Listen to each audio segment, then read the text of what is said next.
Everybody, Cybertail back with you. Game 3 of the World Chess Championship match just finished up. I would say this is the calmest game that we've had so far. Nepomniachtchi with the white pieces. We see a repeat of e4. He might move away from this eventually. It doesn't really seem like he's getting all that much with the white pieces. But so far, he's sticking with what seems to be his main preparation for the match. So, e5. Carlsen continued with his classical approach. He was perfectly fine in game 1, so there's no reason to change. 3. Bishop b5. This might be maybe the point. He did think a little bit during the game about this move, Nepomniachtchi. We might see maybe a shift towards bishop c4 if Nepomniachtchi really doesn't get anything with the Spanish moving forward. But today we continue with the Ruy Lopez, or Spanish as it's called. Also, a6. Thank goodness, another day without a Berlin is another beautiful day. We continue with the classical main line of the Ruy Lopez. And castle. Just a random thought I had during the coverage. Has anyone ever actually tested Carlsen's martial preparation? Has anyone ever thought to? Carlsen's team, I'm sure, does great theoretical work, but, has anyone ever thought about just daring Carlsen to play the marshal? That could be interesting as well. I'm not exactly sure, but Nepomniachtchi stuck with his approach. Dodges h3, so we don't get a repeat of, just a reminder, game 1 saw h3, knight a5, where black sacrificed a pawn in similar martial style, but he also got the 2 bishops. Along with that, a4, this was Kasparov's approach against Nigel Short in their 1993 match. White's been dodging the marshal for that long now. And if I remember right, Kasparov actually got 4 wins out of positions like this, so it did extraordinarily well. It's settled down. I would say h3 is taken over as the main anti-martial approach, but we might see a resurgence of this after Carlsen's knight a5. But a4, one of several different ways of dodging the marshal. Bishop b7, b4 is another legitimate way of playing. Black takes away the c3 square from this knight. In exchange, he's given the c4 square back to white. a5, this is a popular destabilizing option. It makes both the b-pawn and the a-pawn a little bit tender, so sort of a dueling mutual weaknesses. Makes the position fairly sharp, but still balanced. Bishop b7 is a bit more reasonable and solid. 3d6. Knight bd2. Knight c3 is another legitimate way, the main line of that. Then bishop c8. Logical redeployment. The bishop is biting on the granite of the e4 pawn, so it just redeploys back to c8. Guards the f5 square from the Spanish redeployment, that's quite common. Can also come to e6 to blunt out this bishop on a2. Black is doing fine here. This is not a problem. So knight bd2 has been more popular.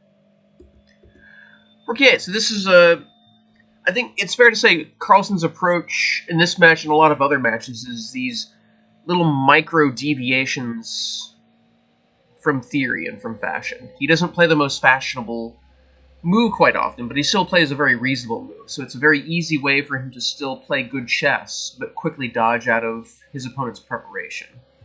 The big main line here, knight a5. And this is such a common Spanish idea. So bishop a2, of course white wants to keep his Spanish bishop. c5, and that's the idea behind moving the knight to a5. You see this in the Chigorin Spanish as well. The knight moves out of the way, and then black gets more central space with the c-pawn. b4 gaining more space, in some cases threatening b3, shutting this bishop out of the game permanently. And knight a3, so targeting these newly weakened squares in d5 and c4. That said, black does pretty well here. I would say this is still a reasonable, equal game.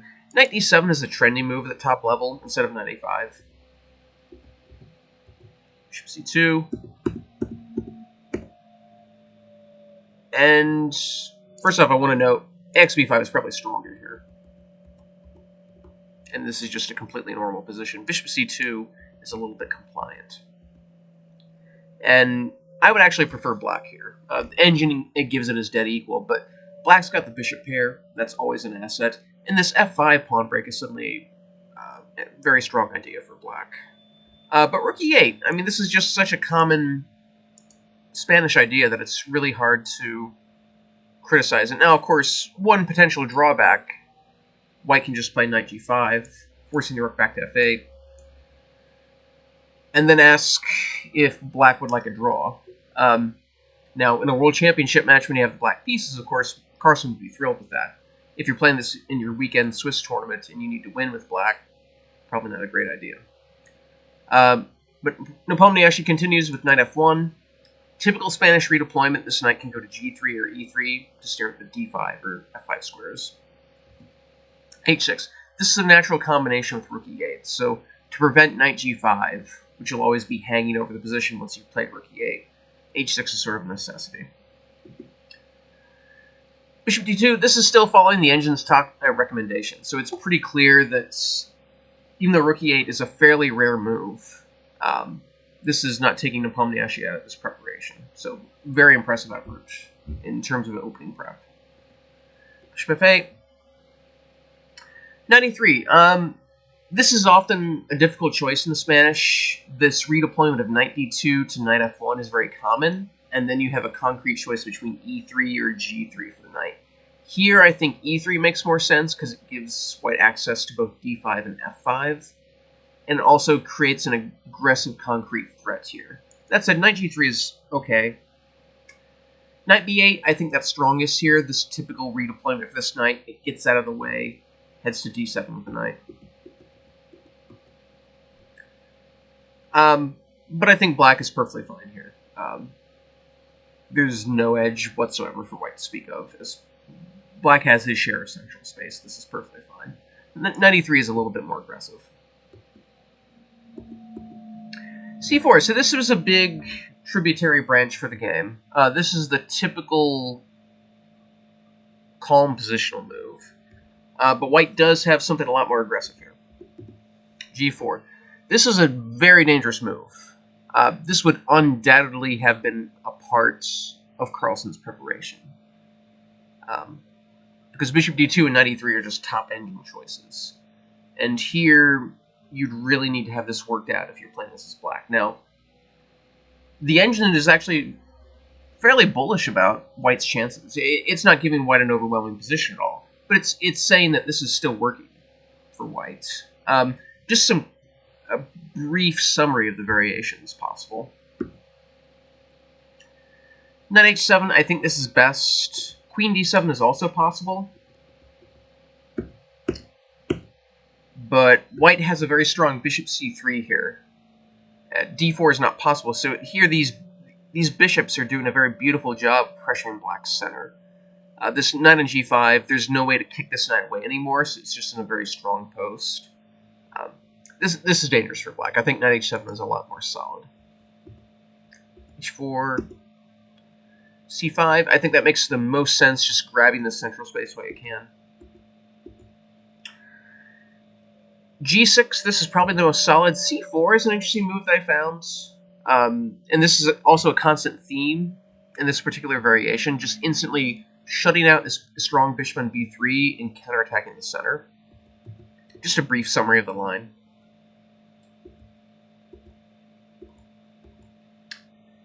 And this is a very double-edged position. This is not clear at all. One potential way could go neutralizing a strong Spanish bishop on b3. And black's down a pawn here, but black has excellent compensation. The white king is definitely weaker than the black king. The black king can always just tuck over to h8, make room for the black rook to come to g8. This queen will be coming to h3 at some point. This pawn on h4 is definitely weak. I would say at a minimum, black is going to get this pawn back. But this is a very dynamic and interesting position. And typically it's the sort of chess that you associate with Nepomniachtchi playing. There's a few more variations that you can see in the game notes. But c4, it's definitely the solid move. Like I said, you typically associate Nepomniachtchi playing that sort of dynamic, aggressive chess. I don't necessarily think c4 is him dodging anything or being afraid of Carlsen. That would be some very stupid psychologizing about an incredibly strong player. But certainly, it's a cautious approach to an early part of the match, which is completely reasonable in my opinion. But takes knight c6. So now circumstances have changed. So the knight heads back to c6 to control these weak squares here. Rook c1. The c file is open, so it's completely logical to get the rook to the c file. a5. This is very concrete chess. This potentially creates a weakness on a5, but this pawn does a great job of controlling that new weak square in b4. Otherwise, white always has a positional threat of just dropping the bishop back to a2 and playing b4. So a5, it's a concrete move, and there are ways for black to go wrong, but this is completely correct for black. Bishop c3, so this creates the threat of queen d2, trying to grab this pawn on a5. Bishop c8. This is still the engine's talk recommendation. I don't think either player's out of their preparation just yet. So just sort of display of how good prep at the top is. I give knight d7 as alternative. You can look in that game notes, but I think bishop c8 is just the strongest move. d4. This is white's only remaining pawn break, so it's the most logical move on the board. If white goes directly for the a pawn, it's not working. It doesn't lead to a bad position for white, but white isn't winning material. Bishop e6 is just in time to save everything. Queen d1, protecting this bishop. Notice if the knight takes, just take on b3. If the knight takes, we can just play queen d7. And this is crushing for black. So the knight takes back on b3. What can I say for it? White's achieved nothing. Only black can really be better in this position, just because this slightly blemished pawn structure for white. I mean, white's probably fine, but white's achieved nothing for this. So queen d1. And this is just leading to a similar structure as the game. Taking an a5 just isn't working tactically. So that's why Nepomniachtchi doesn't go after it in the game. He just gets on with his main pawn break at d4. But this liquidates more pieces down, heads closer to the cherished draw for black. Bishop e6, and again, this is just in time to cut out any ideas of taking an a5 from white. h3, this is sort of a quiet, waiting, improving move. It's also an admission that if this is the best white has, white really doesn't have anything in this position. Queen d3 is probably the most ambitious move. I don't think it gets anywhere, but it's certainly the only way to try to win this position. d5, this is the concrete move that has to be played. If black hangs around for too long, bishop c2 more or less cuts out d5, because this battery on the b1 to h7 diagonal. If d5 is played, this just isn't working. Bishop takes. If the queen takes, we're remaining at h7. So we have to give up the exchange. Black just doesn't have enough for the exchange here. So c6 isn't working. d5 has to be played before white gets that battery set up. Bishop takes. So this is a pawn down for black. But black has the bishop pair. And the bishop pair compensates for quite a bit in modern chess. Especially this dark square bishop. This dark square bishop doesn't have an opposing cleric on the white side. So there's no good way for white to fight for the dark squares against this dark square prelate. That piece almost by itself is going to draw the game for black. The light square bishop is quite nice as well, but the dark square bishop is really the key to this for black. Black can single-handedly hold the position with that dark square bishop, more or less. So, but this is a pawn up for white, so this would be a way to try to make progress, but it would be extraordinarily difficult. h3 is just sort of the quiet little improving move that doesn't accomplish too much. c6, d5 is fine. This liquidates as well. And that's another way of reaching a drawn position. c6, it looks a little bit more ambitious, but it's also a draw. Bishop c2, I mean, rook cd1 is probably the most testy, but this is still... Black is improving this knight by heading towards the pull on b4. Queen d3 is the most complicated way for black. Black could also just play knight d5, but I'll show the most complicated way. Black's temporarily a pawn down, but the tactic, he's going to be getting this back quickly.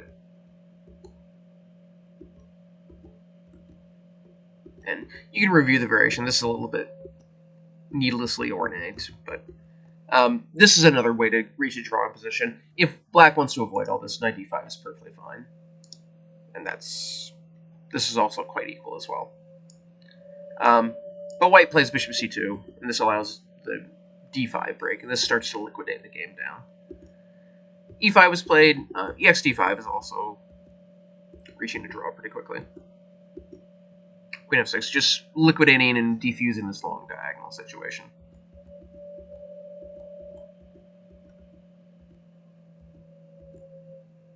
And the theoretical pawn weaknesses of the A and the C pawns just don't translate to anything in practice. e5.